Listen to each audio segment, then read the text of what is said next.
नमस्कार, मैं हूं पूजा सिंह और आप देख रहे हैं राजपथ भारत। दोस्तों, बसपा सुप्रीमो मायावती ने एक बार फिर से सरकार को जमकर घेरा है, सरकार पर निशाना साधा है। साथ ही साथ बहुत सारे सवाल भी सरकार से किए हैं।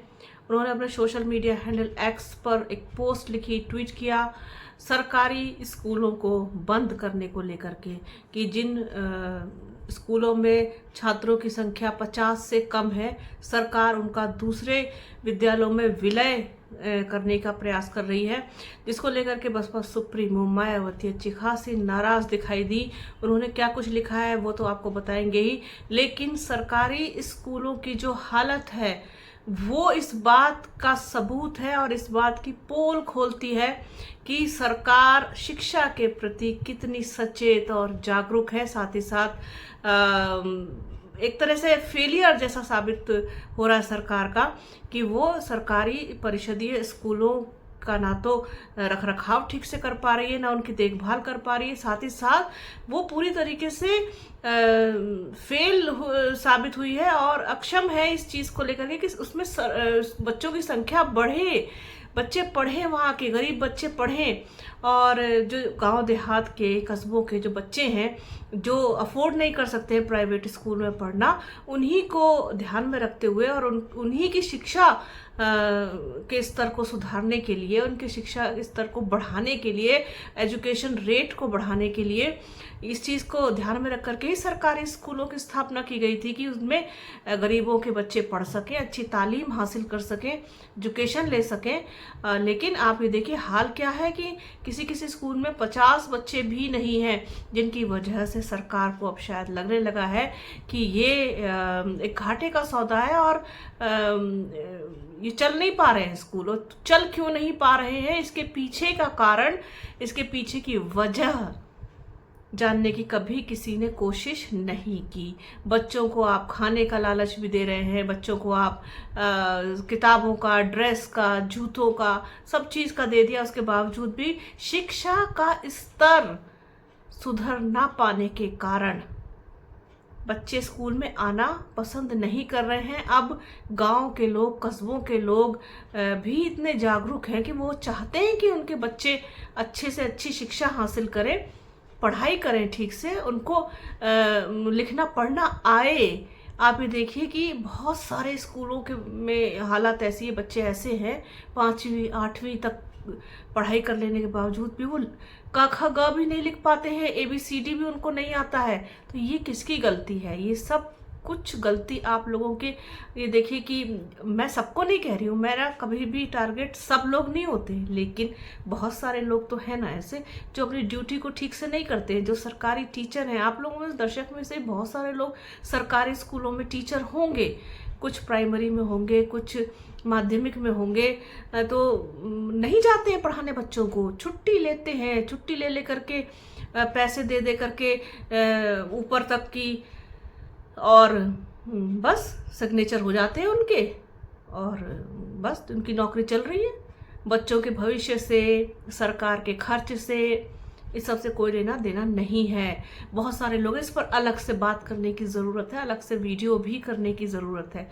लेकिन आज बात यहाँ पर सिर्फ बसपा सुप्रीमो मायावती की करेंगे कि उन्होंने क्या सवाल उठाया है सरकार के सामने। क्योंकि शिक्षा का जो क्षेत्र है वो क्षेत्र सबसे मजबूत होना चाहिए सरकारी तंत्र में, और वही सबसे ज़्यादा कमज़ोर है हमारे यहाँ। तो क्या लिखती हैं वो सोशल मीडिया हैंडल एक्स पर? यूपी सरकार द्वारा 50 से कम छात्रों वाले बदहाल 27,764 परिषदीय प्राथमिक और उच्च प्राथमिक विद्यालयों में जरूरी सुधार करके उन्हें बेहतर बनाने के उपाय करने की बजाय उन्हें बंद करके उनका दूसरे स्कूलों में विलय करने का फैसला उचित नहीं। ऐसे में गरीब बच्चे आखिर कहाँ और कैसे पढ़ेंगे? यूपी व देश के अधिकतर राज्यों में खासकर प्राइमरी व सेकेंडरी शिक्षा का बहुत ही बुरा हाल है, जिस कारण गरीब परिवार के करोड़ों बच्चे अच्छी शिक्षा तो दूर सही शिक्षा से भी लगातार वंचित हैं। उड़ीसा सरकार द्वारा कम छात्रों वाले स्कूलों को बंद करने का फैसला भी अनुचित। सरकारों की इसी प्रकार की गरीब व जन विरोधी नीतियों का परिणाम है कि लोग अब प्राइवेट स्कूलों में अपने बच्चों को पढ़ाने पर मजबूर हो रहे हैं। जैसा कि सर्वे से स्पष्ट है, किंतु सरकार द्वारा शिक्षा पर समुचित धन व ध्यान देकर इनमें जरूरी सुधार करने की बजाय इनको बंद करना ठीक नहीं है। ये कहना है बसपा सुप्रीमो मायावती का। उन्होंने अपने सोशल मीडिया हैंडल एक्स पर ये पोस्ट लिखी है, शिक्षा को लेकर के चिंता जताई है। जैसा कि मैंने आप लोगों से अभी कहा कि शिक्षा के क्षेत्र में सरकार, सरकारी स्कूल, सरकारी टीचर सबको नहीं कहा जा रहा है। यहाँ पर वो ज़्यादातर तो देखिए फेल साबित हैं। सरकारी स्कूल में पढ़ने वाले बच्चों को कुछ नहीं आता पढ़ाई लिखाई में। मैं नहीं मानती अगर किसी बच्चे से आप, अब ऐसा तो है नहीं है कि अगर वहाँ किसी स्कूल में 100 बच्चे पढ़ते हैं तो 10 को भी नहीं आता होगा। 10 को आता है पर 90 को नहीं आता है। बात तो तब है जब 90 को आए, चलो 10 को नहीं आ रहा है ना। तो बच्चे वहाँ जाते हैं अपना टाइम पास करके, कुछ खा पी करके, जो भी उनको मिलता है वो चले आते हैं। और एक चीज़ बहुत स्पष्ट यहाँ पर मैं कर दूँ, मैं अब से नहीं, जब मैंने जर्नलिज्म स्टार्ट किया था तब से लेकर के आज तक मैं सबसे ज़्यादा अगर किसी चीज़ की विरोधी हूँ तो वो है स्कूलों में मिलने वाला mid day meal. Mid day meal बिल्कुल फिजूल, सरकार के पैसे की बर्बादी। इसके अलावा बच्चों को आपने एक जो आदत लगा दी है मुफ्त के भोजन की, क्योंकि सरकार तो मुफ्त चाहती है ना, वो लोगों को हर चीज़ मुफ्त दो जिससे कि वो आपको वोट दें। केवल सिर्फ वोट के लिए आप इस देश की तमाम नस्लों को बर्बाद कर दिया। तमाम नस्लों को आप देखिए कि चाहे सरकारी स्कूल में पढ़ने वाले बच्चे हों या फिर सेकेंडरी उसमें पढ़ने वाले हों, इंटर तक की शिक्षा का जो सरकारी बहुत बुरा हाल है। प्राइवेट शिक्षा हर किसी के बस की नहीं दिलवा पाना कि वो फीस भर सके। फीस पर कोई लगाम नहीं, कोई अंकुश नहीं। फीस दुनिया भर की प्राइवेट स्कूलों में, तो गरीब आदमी करेगा क्या। सरकारी स्कूल में ठीक से पढ़ाई होती नहीं, बच्चे पढ़ लिख पाते नहीं है, और प्राइवेट स्कूलों में उनके बस की नहीं पढ़ाना, तो वो क्या करेंगे। आखिरकार बच्चों को घर बिठा लेंगे, उनकी शिक्षा रोक दी जाएगी।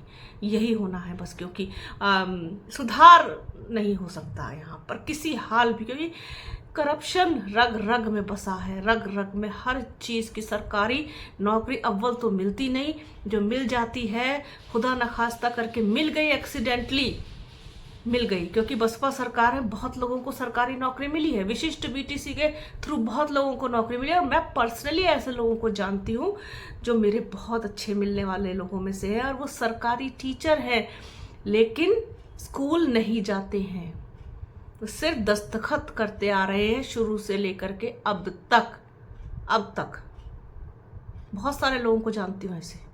तो ये नहीं कह सकता कोई कि नहीं मैडम आप गलत कह रही हैं, आप झूठ बोल रही हैं। नहीं जाते हैं। सरकारी नौकरी अगर आपको मिली है तो कम से कम उसको ध्यान में रखते हुए, अपना दायित्व निभाते हुए, बच्चों के प्रति अपना कर्तव्य तो निभाइए, कम से कम जाकर वहाँ पढ़ाइए तो सही। तो ये हाल है। अब तो इसमें तो बहुत बड़ी बात हो सकती है बहुत ज़्यादा इस पर चर्चा की जा सकती है, बहस भी हो सकती है, सब कुछ हो सकता है, क्योंकि ये टॉपिक ही ऐसा है। तो बसपा सुप्रीमो मायावती ने क्या कहा उस पर आप लोगों के साथ बात करनी थी। तो बने रहिए हमारे चैनल के साथ। हमारे चैनल को लाइक कीजिए, शेयर कीजिए, सब्सक्राइब कीजिए, बेल आइकन ज़रूर दबाइएगा। अपना और अपनों का बहुत ख्याल रखिए। जल्द मिलूंगी आपसे एक नए वीडियो में, एक नए मुद्दे के साथ, एक नई चर्चा में। तब तक के लिए जय हिंद। और हाँ, आवाज़ की वजह से कोई गलती हुई हो तो प्लीज़ उसके लिए माफ़ी।